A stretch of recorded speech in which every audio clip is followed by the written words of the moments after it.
Wow, I am just in complete disbelief right now because I recently hit 300 subscribers on the channel, which is just insane. Now I know, to many of you 300 may seem like a small number, but for me, that is both humbling and I am incredibly grateful to everyone out there that subscribed to the channel, watches the content, comments in the videos, spreads and shares the videos. I really appreciate it. I cannot thank you enough. And I cannot thank you enough for what you do going forward to help grow this channel. Now, recently, Blazing Camel, another amazing YouTuber that you should all check out. He does really funny and entertaining Let's Plays with really awesome editing, and I will leave a link to his channel in the description down below. But recently, he did a 100 subscriber Q&A special, and I watched that video and it was hilarious. It was very entertaining. I enjoyed every minute of it, and I'll leave a link to that video in the description down below as well. And his video inspired me to do the same on my channel. So today we are doing a 300 subscriber special Q&A episode. So I reached out on Twitter, Instagram, and the Facebook group to get Q&A questions from you all, and you did not let me down. We've got 26 questions to answer today. Some of them are crazy, some of them are really difficult. So everybody kick back, relax, strap in while I take you for a ride. Wait, what?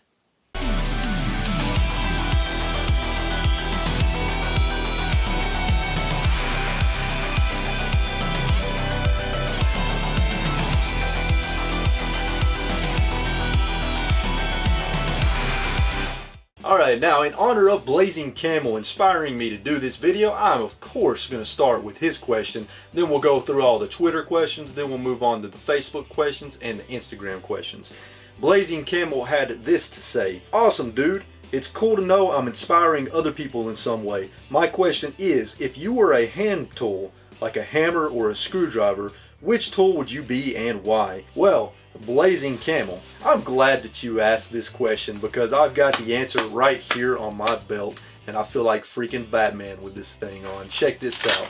So if I were going to be any hand tool, I would have to pick this multi-tool right here. I mean, look at this thing, man. It's got a hammer on it. It has an adjustable wrench on it. It has a freaking pair of needle nose pliers. It has a knife. It has a freaking filer with a saw blade on it. And not only that, but it also can be turned into a freaking screwdriver, man. You've got all these screwdriver heads, Phillips heads, flat heads, and they just slide right into the back of the pouch. So, if I were going to be a hand tool, I would have to pick this one. Now, the reason why is because I like to be a versatile person, right? And this hand tool is all about versatility. It's very versatile. It has many applications and many uses. Ow. That's the kind of person I like to be. I like to be very versatile. I like to be able to do a lot of different things and have a lot of different skills. And that is why I would choose this hand tool right here. And I would even wear it on my belt on this pouch just like this. Because, like I said, it makes me feel like Batman. And Batman is the sh. So the next two questions coming to us from Twitter from Big Retro Show. His first question is, how do you decide on what videos to do? Dude, that is a fantastic question, and I'm going to tell you right now, there's really no rhyme or reason to it, right? So me and my editor, anytime that we come up with ideas, we put those ideas down. I have a notepad on my phone, of course, and anytime I have a video idea, I throw it on a list of video ideas, and we just kind of keep up with everything like that. Now, the video that we're going to do depends on many different factors. One of those factors obviously is time, right? I mean, you know, time is one of the most limited and most important quantities that we have as human beings. And, you know, I have to manage my time very carefully. So depending on how much time I have during the week on any given day, that's going to determine what video that I work on. Because obviously, if I don't have a lot of time, I got to try to pump out a quicker video, like an impressions video or something like that. Whereas if I have more time, I can work on something like my GameCube Gallery series or a discussion video or something more in-depth like that. So time is a really big factor, as I'm sure it is with you.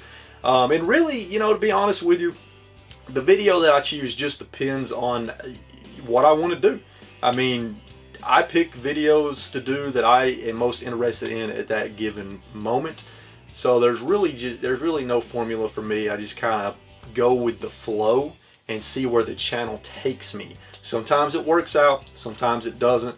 but it's always a blast. Even when a video is not successful, I'm still proud of it, and I have a lot of fun with it. So there you go. Now, Big Retro Show's next question is Sega Genesis or Super NES? Well, as you can see, I love the Sega Genesis, and you can't really see them on camera, but down there, at the bottom of that shelf are all my Super Nintendo games, and I think I've got somewhere around 150 Super Nintendo games right now.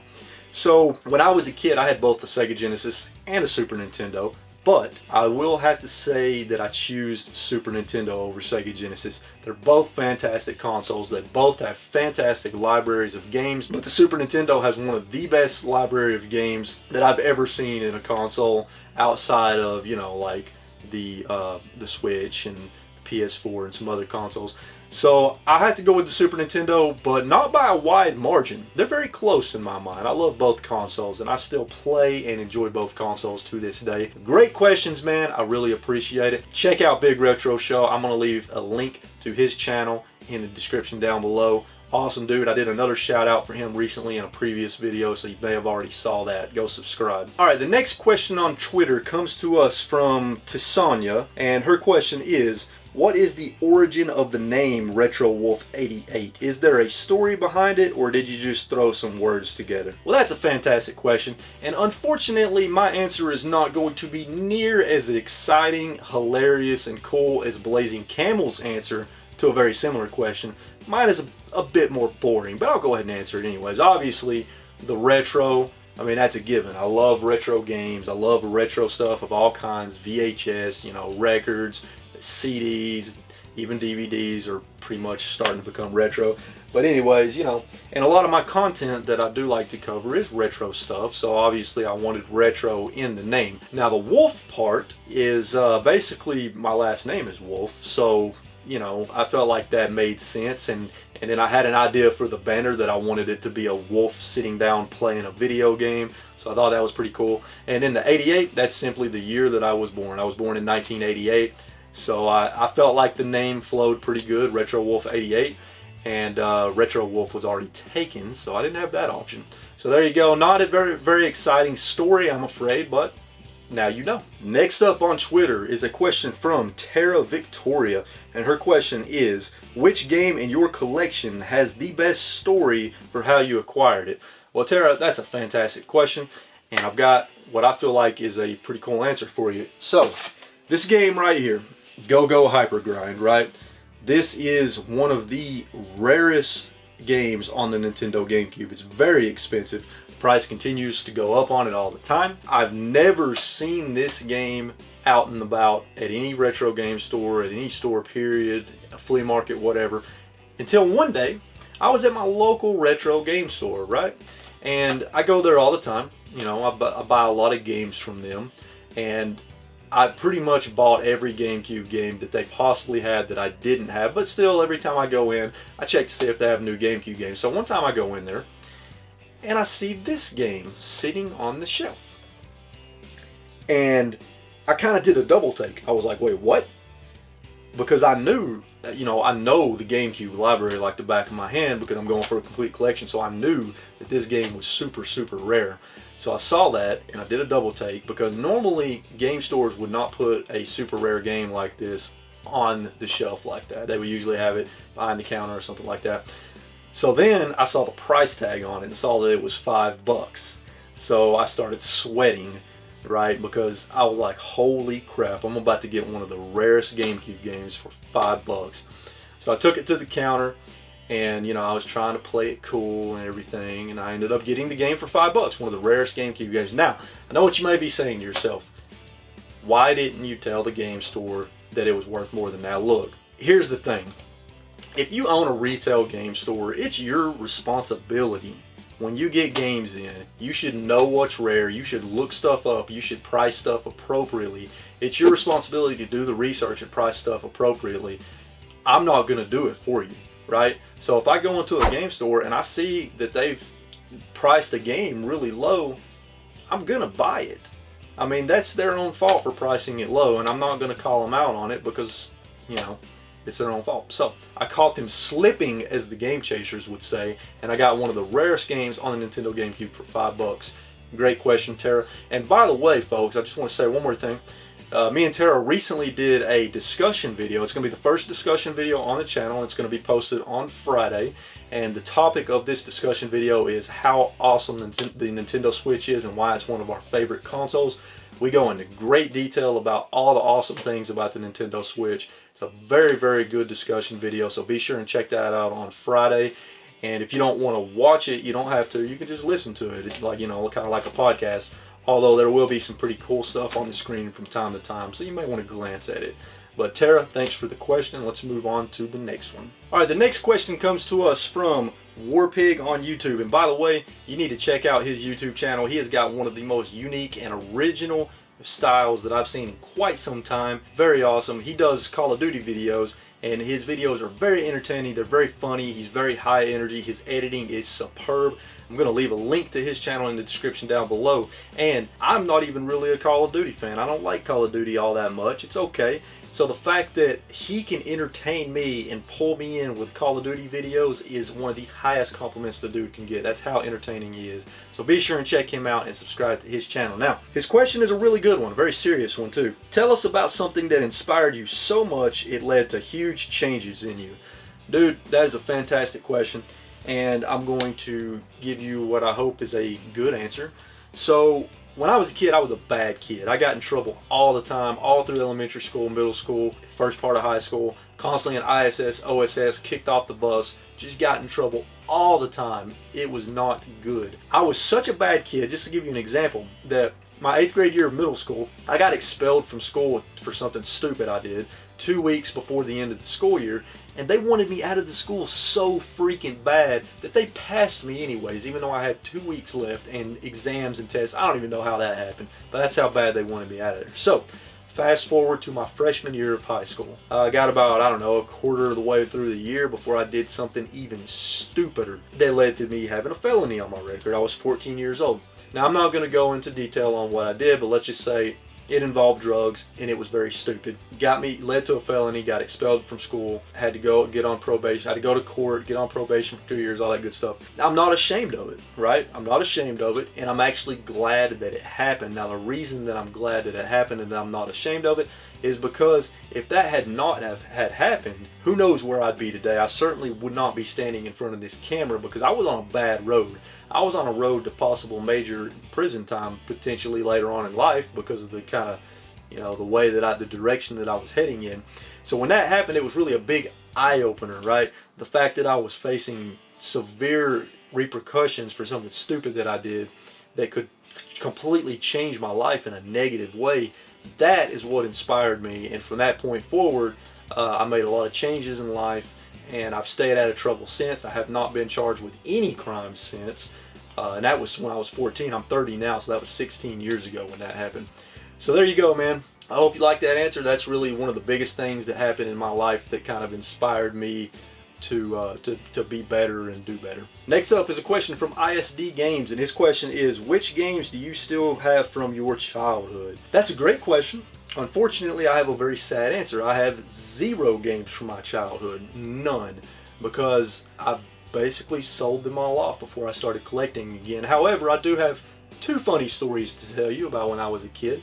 And this is some of this is a further example of how bad of a kid that I was. So at 2 separate points in my life, I had a Game Boy with a ton of games, and I had a Game Boy Color with a ton of games. Let's start with the Game Boy. And I had all the good stuff. Link's Awakening, Super Mario Land 1 and 2, you know, Tetris 2, just all the best, Metroid 2, all the good stuff, right? So I remember me and my mom, we were in a rental car for some reason. I don't really know why, but we were in a rental car. I was in the back seat. We were taking the rental car back to drop it off at the rental car place. And I remember sitting in the back seat playing my Game Boy, having just a kick-ass time, trying to hold it up to the sunlight enough so that I could actually see what I was playing. And we got to the rental car place. We dropped off the car. We went home. I don't even know how this happened, but when we got home, I realized I didn't have my Game Boy. I left it in the rental car. So obviously, me being 7, 8, 9 years old, however old I was, I started freaking out, and I was crying. I was begging my mom to please take me back to the rental car place so that I can get my Game Boy. I left them in the car. And guess what she did? She said no. she basically said, that's too bad, we're not going back. So I completely lost that Game Boy and all those games. But you know what? Because I was such a bad kid, I probably deserved it. So I'm not mad at her. I have no ill feelings at all. I'm not completely traumatized by that event, I promise. Okay, now the next story, Game Boy Color. So later, a couple of years later, I had a Game Boy Color. I had a ton of games, some of the best Game Boy Color games, and I even got some of the older Game Boy games that I used to have. Well, my mom used to give me lunch money, and I was in elementary school at the time. She would give me lunch money, but I would not spend it on lunch. I would actually spend it on ice cream from the vending machines, because at that elementary school, if you did not have lunch money, they would still give you your lunch, but they would kind of create a running bill and charge it to your parents later on. So a couple months later, my mom gets a bill for like $60 to $100, and she finds out that I've been spending all my lunch money on ice cream, and she flipped out. She got so mad that she made me sell my Game Boy Color and all of my games so that I could repay her that money. And to top it all off, an even bigger kick to the gut is I had to sell it to one of my friends. So from that point forward at school, every now and then I would see my friend playing my Game Boy and my Game Boy games. But you know what? I did it to myself. I shouldn't have done that. It still makes for a funny story. So next up, from Antonio Rojas, he has two questions. His first question is, 3 games from your collection that you will save in case of a fire. That is a fantastic question. Now, I thought to myself, what are the 3 games that I enjoy playing the most? And then I kind of took a step back and I'm like, you know what, that's not the right approach to this. So I would actually save the 3 most expensive games in my collection. And off the top of my head, I think the 3 most expensive games in my collection are the Metroid Prime Wind Waker Double Pack on the GameCube, Cubivore on the GameCube. Both of those are complete and in mint condition, and then also a mint condition cart of DuckTales 2. So I would probably save those games in case of fire, and the reason I would save those games is because between 3 of them, if I sold them at top dollar, at top value, I could actually buy at least I could buy some of my favorite games of all time and get those back in the collection. So I could at least do that while I hopefully wait on insurance money to maybe rebuild my collection. At any rate, those are the 3 games that I would choose. Now, Tony's second question is, does pineapple belong on pizza? Hey man, you know what? I'm an equal opportunist when it comes to pizza. I love pizza so much, and my personal belief is that you can literally make a pizza out of anything. I truly believe that. I truly believe that you can make a pizza out of anything, whether it's a dessert pizza or whether it's a normal pizza. The possibilities are endless, and that's the beauty of pizza. So while I'm not much of a fan of pineapple on pizza, I will eat it. I'm not going to not eat it if I have pizza in front of me with pineapple on it. I'm still going to shove it in my freaking face. But you wouldn't see me order a pizza with pineapple on it. It doesn't taste that bad. It's alright, with the right combination of toppings. So no, I'm not going to say that it doesn't belong on a pizza, but I'm not going to say that it does belong on a pizza either. Next question comes to us from Shadow SeroZoul. Try saying that 10 times fast. And the question is, if you were a NPC, what would your role be and what would your lines be? That is an awesome question. I really like this question. And I have a very simple answer for you, right? So I would be the innkeeper slash bartender because I love listening to people's stories, especially when there's alcohol involved and you can get them a little tipsy, buzzed, drunk, and the stories get even more entertaining. So that is the NPC role that I would choose. Now, what would my lines be? If you walked up to me as an NPC in an inn, as a bartender, and you press the A button or the X button, I would say to you, "Hello, weary traveler. You look like you could use some of my greatest and strongest ale I call Mind Blizzard. Now get drunk and tell me some stories, mother." Next question comes to us from Zephergy, and his question is, it's a really good question. If you had to start your channel over again with no subscribers, what would you do differently to help your initial channel growth? That's a great question. I had to think about this one for a moment. So here's what I would do differently, basically. I would not just jump right into it and learn as I go. I would, before starting the YouTube channel, I would take the time to do a lot of research on YouTube. There are a ton of resources out there, including other YouTube channels that you can watch that help you with YouTube. So I would spend the time to do a lot of research on YouTube itself, how to build a great channel, how to build growth, how to get subs. I would gain all that knowledge, or as much of that knowledge as I can. I would soak in as much of that knowledge as I can before I actually start the channel. That way, when I start the channel, I'm already ahead of the curve in terms of the knowledge, and that would also give me more time to plan content. And what I did is I just jumped into it and I learned this kind of stuff as I went. And that wasn't really the best approach, and it led to some very slow growth at first. That's probably not the only thing that contributed to the slow growth. I mean, everybody grows slow unless they go viral. But another thing that I would have done is I would have watched more videos and taken better lessons to really help myself have a better on-camera presence and more energy. Because when I go back and watch my older videos, I definitely do not have as much energy, and I do not have as good of an on-camera presence. Now, to me, that stuff really comes whenever you get more and more confident on camera and you get used to it. But I really wish I had taken the time to kind of improve on that, so that the quality of my videos had been better. And also, I wish I had had a better camera at the start and better lighting at the start, so that the production values could be better. So yeah, those are some of the things that I would have done if I had to start over with 0 subscribers. And if I ever start a new channel and I start with 0 subscribers, I will of course do all those things better. So there you go. I hope that question helped you out. And the final Twitter question comes to us from Retro Toy Review. You sure do know how to ask a hard question, let me tell you. So the question is, favorite title on each gaming system throughout history?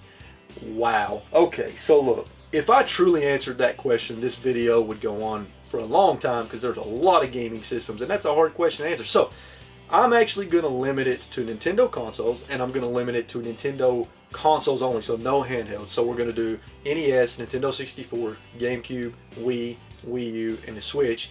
And I'm only going to say just a couple of quick things about each game, because otherwise we'd be here for a very long time. Now, the game that I talk about is going to flash over here on my left. Don't worry about something, you know, if you see something on this side of the screen, you just ignore that. I don't know what that's all about. So let's get into this. So my first game choice is going to be on the NES, and I would say the best game on the NES and my favorite game on the NES is probably Wizards and Warriors 2 Iron Sword. Now, before I talk about this game, let me just say this.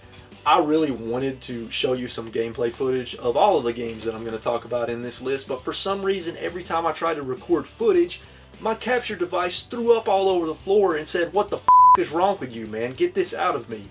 I don't know why or how that happened. It was very strange. So I wasn't able to get gameplay footage, and I apologize for that. Now, Wizards and Warriors 2 Iron Sword. Look this game up after this video. Every game I talk about today, look up some gameplay after this video so you can see how amazing they are.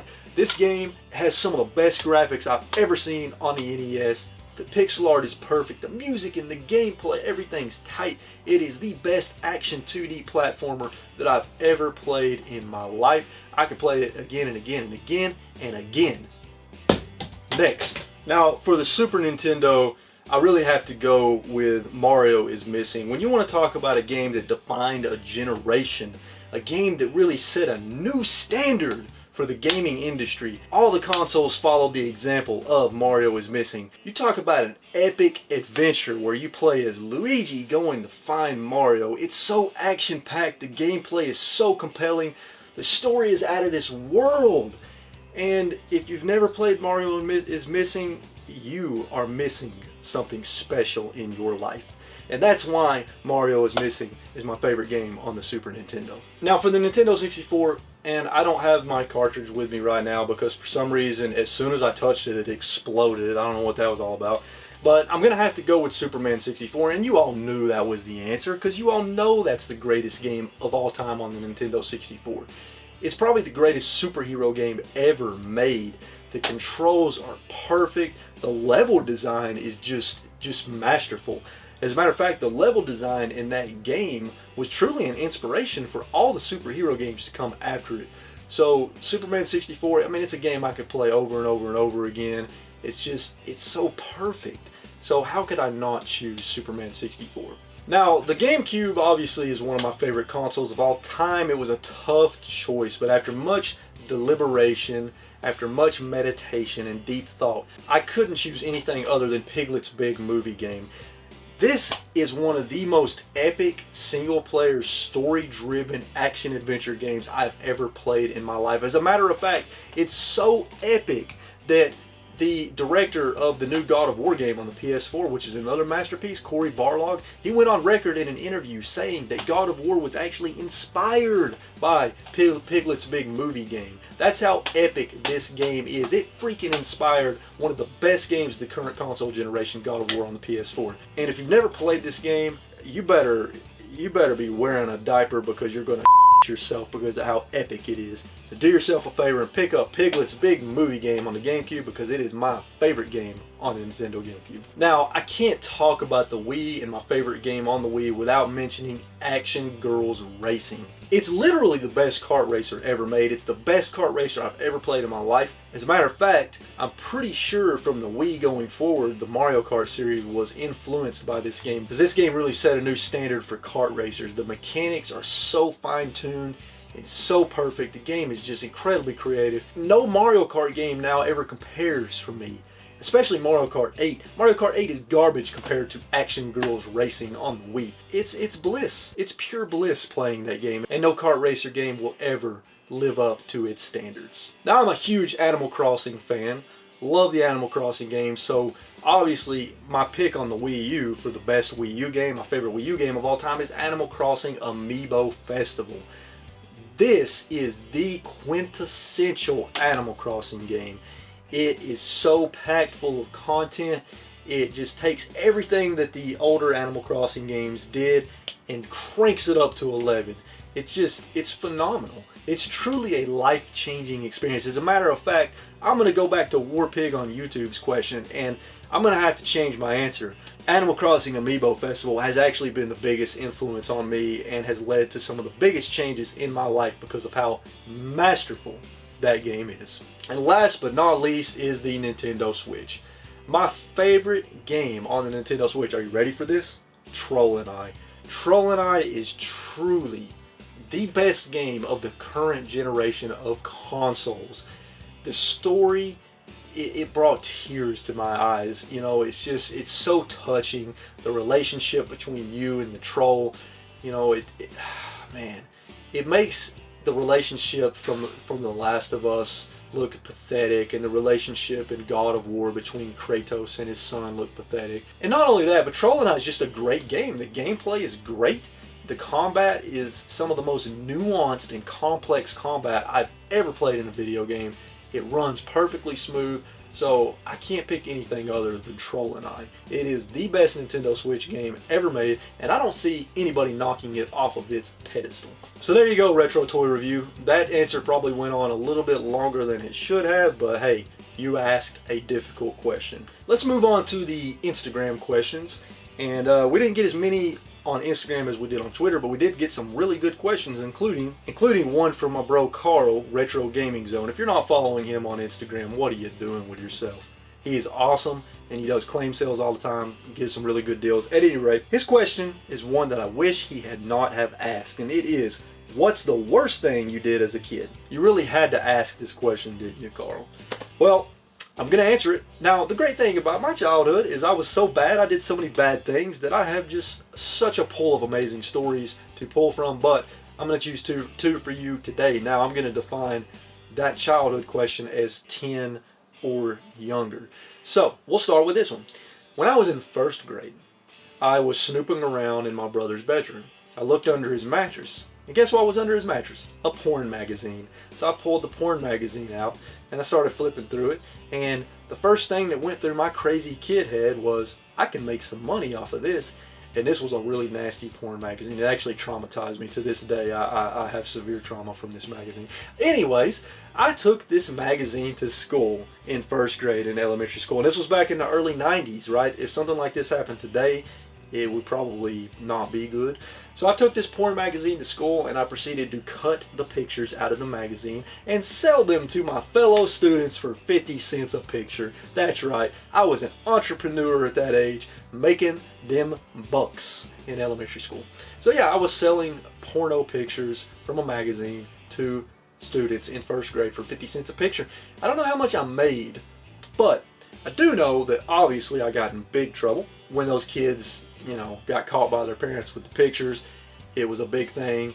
And so I got pulled into the school. My mom got pulled into the school. Principal, first grade teacher, it gets even better. So I'm in there and I start fake crying, right? But I made it seem real. I was good at fake crying when I was a kid. So I was fake crying, and I told them that my brother actually snuck that porno magazine into my backpack, and then he told me to go sell the pictures to school. And I actually had them believing it. That didn't last very long. I got grounded for a very long time from video games and everything else. So yeah, that's one of the bad things I did as a kid. Now another thing I did as a kid, I remember I was maybe 5 or 6 years old. I was a wee little lad, right? And I'm in the front yard, and I don't know why I did this. Thinking back today, I don't know why I did this, but every time a car would drive by, I would drop my britches and show them my junk as they drove by. So I would basically flash my junk at people as they drove by. I never got busted for that one, but that was pretty freaking weird. I promise I do not do that today. So there you go, Carl.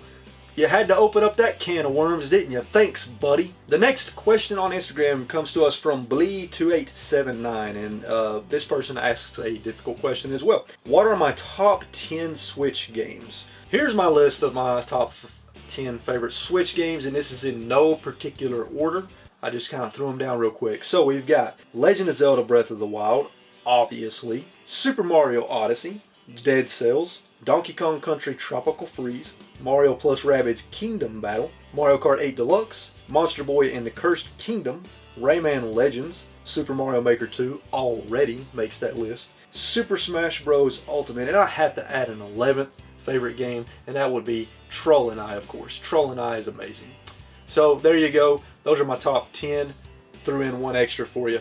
Favorite Nintendo Switch games of all time. Next up on Instagram, a question from my good friend Gabe at HG_boxing89. Go check him out on Instagram. He actually has 2 questions. His first question is, what is the very first video game you played? And his second question is, what game elevated your love for video games? Gabe, those are fantastic questions. So the first game that I ever played, that I ever remember playing as a kid, is Ninja Gaiden on the NES. And that's why I've got this beautiful mint condition complete in box copy of Ninja Gaiden. It is my earliest gaming memory, and to this day every time I play this game is very nostalgic for me. And I remember my brothers whenever they would set me up to play, because I was really young, you know, I was not good at video games at that age. So they did something, I don't know if they use a Game Shark or whatever, but they did something to where I couldn't die from getting hit. I could still fall in pits and stuff, but getting hit by enemies, I was basically invincible. So I thought that I was really good at the game, but it turns out I really sucked bad. But Gabe, that is really the first game that I ever remember playing is Ninja Gaiden on the NES. Now, what game elevated my love for video games? So Gabe, the game that elevated my love for video games would be Luigi's Mansion on the GameCube. Now let me explain.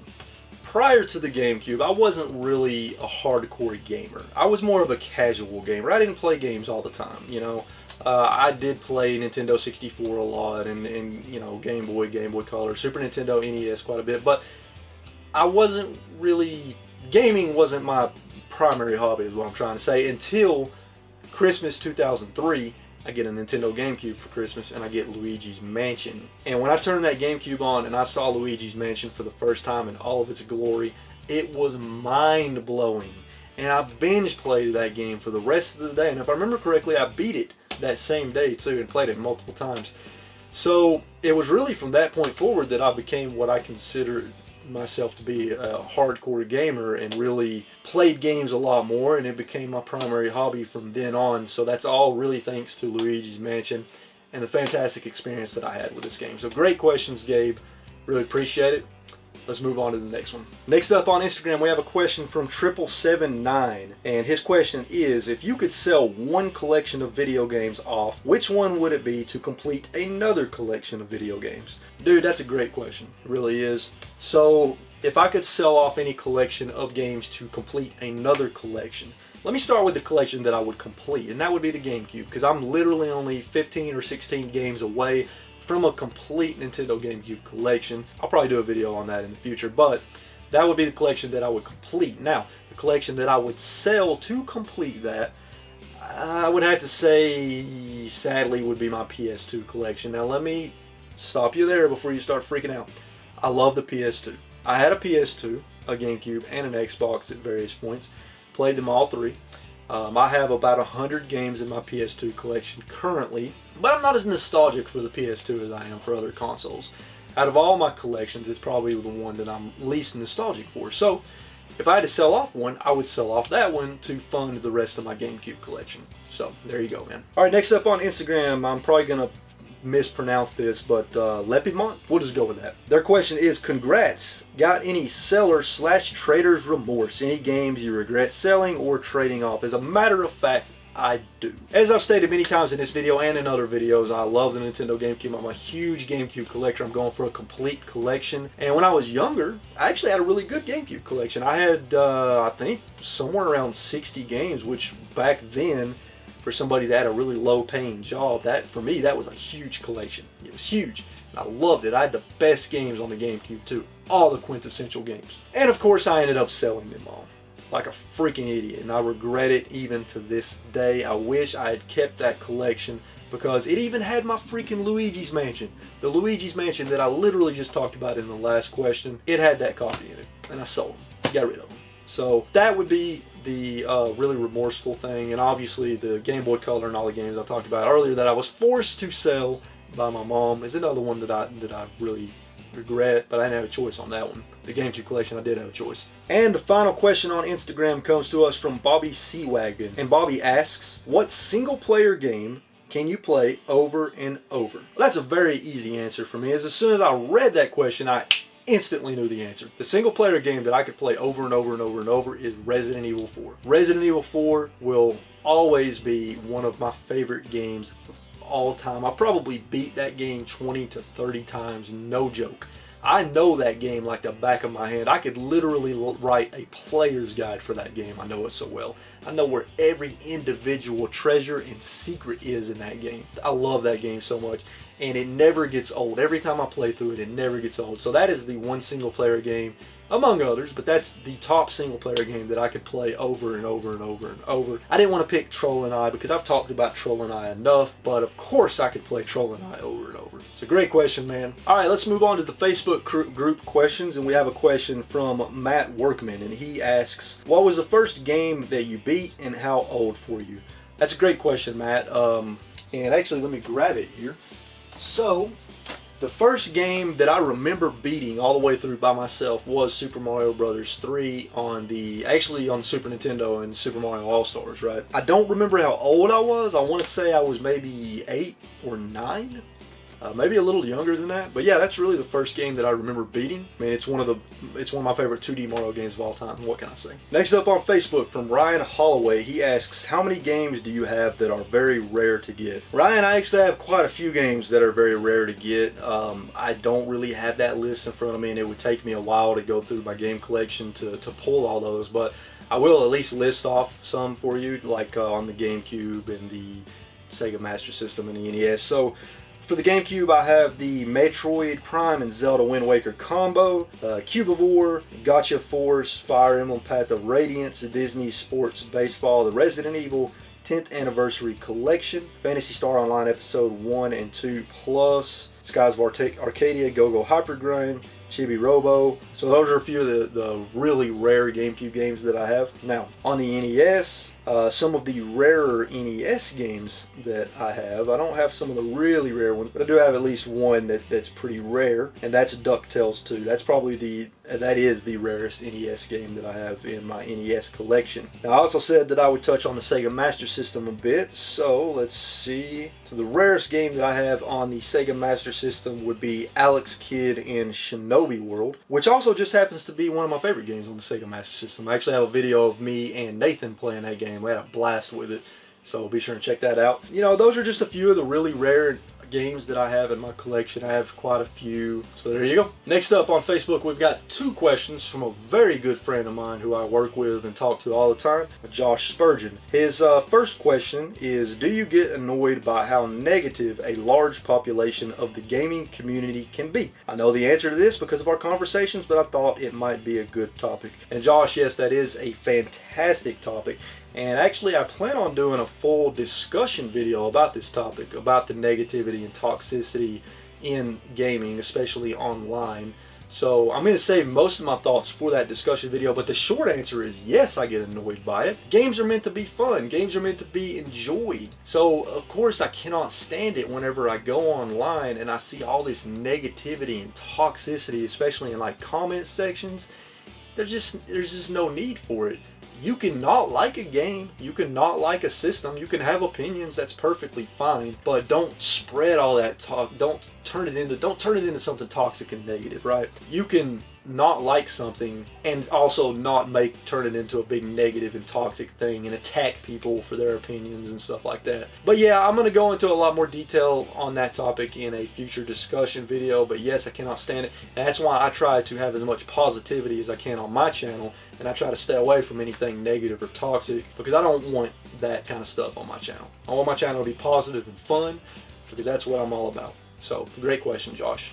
Now, Josh's second question is, what is your guilty pleasure game that you absolutely love even though you know that you shouldn't? Okay, Josh, I don't know if this is really a good answer or not, but I guess a guilty pleasure game series just in general that I enjoy playing that I probably shouldn't are Lego games, right? Because, I mean, let's be real, Lego games are very easy, they're not very complex, they're simplistic with very simple gameplay mechanics. But there's just something about Lego games that I really like. Maybe it's the humor, maybe it's the collect-a-thon aspect of many Lego games, or maybe it's the fact that most of them are based on, you know, movies and TV shows and stuff like that. But Lego games are kind of a guilty pleasure for me, you know? So yeah, that's going to be my answer. Like I said, it's not the best answer in the world, but that's what I got for you. Next question on Facebook is from a really good friend of mine that I've known for many years, Doug Brown. Doug's question is, what is your favorite co-op game of all time and when are we getting together to play it? So Doug, I'm going to give you a couple of answers, and you may have guessed some of these probably, but let's kind of take a step back. The Contra series. The Contra series for me are some of the funnest co-op experiences around. Very difficult, but an absolute blast. And I'm going to take a little step forward and I'm going to go with Resident Evil 5. Resident Evil 5 is one of my favorite co-op games to play. As a matter of fact, me and you played Resident Evil 5 in co-op and we had a lot of fun. I don't think we ever beat it, or did we? At any rate, we had a lot of fun playing that co-op. It's such a great co-op experience. No matter what people say about the game, I love Resident Evil 5. And then I'm going to have to also pick the Borderlands series. The Borderlands series, I mean, it's basically first-person shooter Diablo that you can play cooperatively with other people. What's not to love? So yeah, Doug, those are going to be some of my picks. And man, you're going to be on the channel pretty soon, so we'll have to talk about it and plan something out so I can get you on the channel. We can do some videos together. Next up on Facebook from Jon White. His question is, what are your thoughts on esports? Do you feel that it helps bring in more people to gaming? Does some of the behavior affect those who may want to join the community? John, that is a really good question, but I'm going to be completely honest with you. I don't really follow esports. I don't really have any interest in esports. I don't really know much about esports. So that's not really a question that I feel like I have enough knowledge to give you a good answer. Esports seem pretty cool from what little I have seen of it, but I've also seen a lot of toxicity in esports. I hear stories all the time about people going into a rage, so that's not really a good thing. But yeah, it's kind of hard for me to give a good opinion on this question, so sorry, man. Next up from Peter Elvis Ankar. His question is, first console or arcade game you first remember playing? I can remember the first time I ever laid eyes on an NES console. So I kind of answered this same question earlier. The first game I remember playing was Ninja Gaiden on the NES. Next up is a question from basically my brother. He's not really my brother, but he's basically my brother, Josh Bartlett. He's been on the channel before and you should check those videos out. But at any rate, his question is, what game from the Nintendo 64 or older would you want remade for modern systems and why? That's an easy answer for me. The answer to that question is Super Mario 64. Super Mario 64 is one of my favorite 3D platformers of all time. It is true. This game really, in all seriousness, defined a genre. It really did, and it set a new standard for video games in terms of 3D control and analog stick control. But I would love to see this game remade with current generation graphics, maybe using the Unreal 3D engine. I think that would just be so freaking awesome to have a HD complete remake of this game, modern graphics. The controls even still hold up to this day, so they wouldn't have to tweak the controls a whole lot, but modern graphics and just bring it up to even more to today's standards. That would be a dream come true for me. And the final Facebook question comes to us from another really good friend of mine, Jarrod Tallman. And his question is, are there any widely popular, almost universally loved games that you just can't stand? That's a great question, and that's a difficult question to answer because I'm the type of person that I love almost all games except sports games. I don't really care for sports games, but there's a game series that I just don't like at all, right? That's pretty much universally loved by a lot of people that are into that genre, and that's the Gran Turismo series. I like racing games, but I do not like realistic racing games. I do not want to play a realistic racing game. I want to play arcade racing games like Burnout or kart racers like Mario Kart and Action Girls Racing. Realistic racing games like Gran Turismo, it's too realistic for me. I don't find it to be fun. I find it to be a chore. So they're just games that I can't stand. I'm not saying they're bad games. It's just not for me. Just like realistic sports games are not for me. So there you go. Wow, that Q&A took a little bit longer than I thought it did, and I am sweating right now because I have to turn the air off in the house to film, and it's really hot. Because if I don't turn the air off, you're going to hear the freaking air blowing on the camera. At any rate, thanks to everybody that submitted questions to me. I really appreciate it. And I hope that you enjoyed this video. And again, thank you for helping me get to 300 subscribers. Let's keep pushing forward to 500 subscribers and then 1,000 subscribers. Be sure and leave a comment down below about what you thought about the video. And if you have any additional questions for me that I can answer in the comments, throw those down below as well. Again, thank you everybody for the support. It really means a lot to me. Keep playing games and having a good time, and I will see you all in the next video.